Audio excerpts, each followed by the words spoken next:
Alhamdulillahi Rabbil Alameen, As-salatu was-salamu ala khatamin nabiyyin wa ala alihi wa sahbihi ajma'in, amma ba'd, fa'udhu billahi minash shaitanir rajim, bismillahir rahmanir rahim. Qala Allahu ta'ala fi Surah Hijr, وقالوا يا أيها الذي نزل عليه الذكر إنك لمجنون لو ما تأتين بالملائكة إن كنت من الصادقين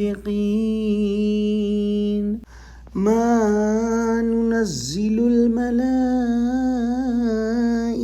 إلا بالحق وما كانوا إذا منظرين. Translation. And they say, O you upon whom the zikr message is revealed, indeed you are a madman. Why do you not bring to us the angels if what you say has the truth? We do not send down the angels except with the truth, and then they will have no respite. The polytheists of Mecca used to mock Prophet Muhammad ﷺ and used to make fun of him.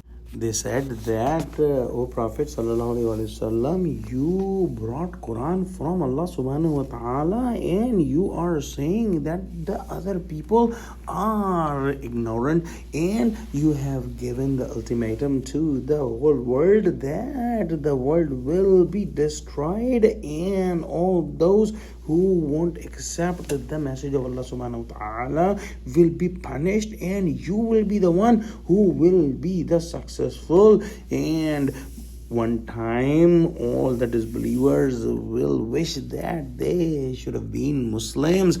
This is not a speech of a person with intellect and connected mind. You must have lost your mind, and that's why you are making these big claims. And this is not anything important for us other than we consider you a madman. Al-a'yaz billah.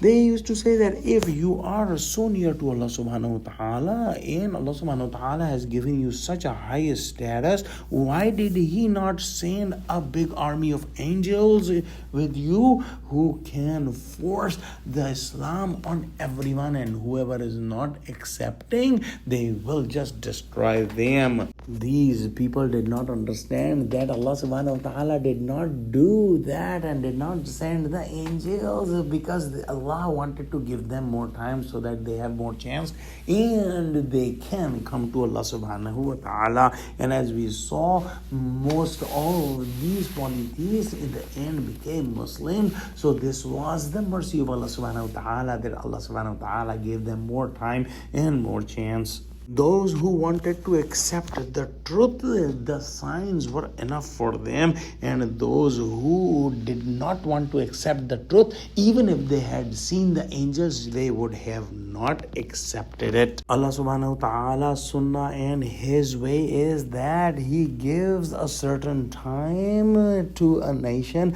and the complete message is given to the nation, and if the nation rejects the truth, rejects the message of Allah after they have been giving enough time, then Allah subhanahu wa ta'ala sends punishments to them. And this is according to Allah subhanahu wa ta'ala's absolute knowledge and wisdom, that He decides what time is an appointed time for a nation for destruction. And when the appointed time comes, there is not even a single second's delay in destruction of the nation. The humans are very short-sighted. They just cannot appreciate the mercy of Allah subhanahu wa ta'ala when they are doing the crimes and sins, and Allah subhanahu wa ta'ala giving them more time so that they have some chance to repent and turn back to Allah subhanahu wa ta'ala. Let's pray Allah subhanahu wa ta'ala give us true understanding of Quran, connect us with the truthful people, make us steadfast on the straight path. Oh Allah, help Muslims of Gaza. Oh Allah, unite Muslims. Ameen. Wa akhiru da'wana alhamdulillahi rabbil alameen. Wassalamu alaikum wa rahmatullahi wa barakatuhu.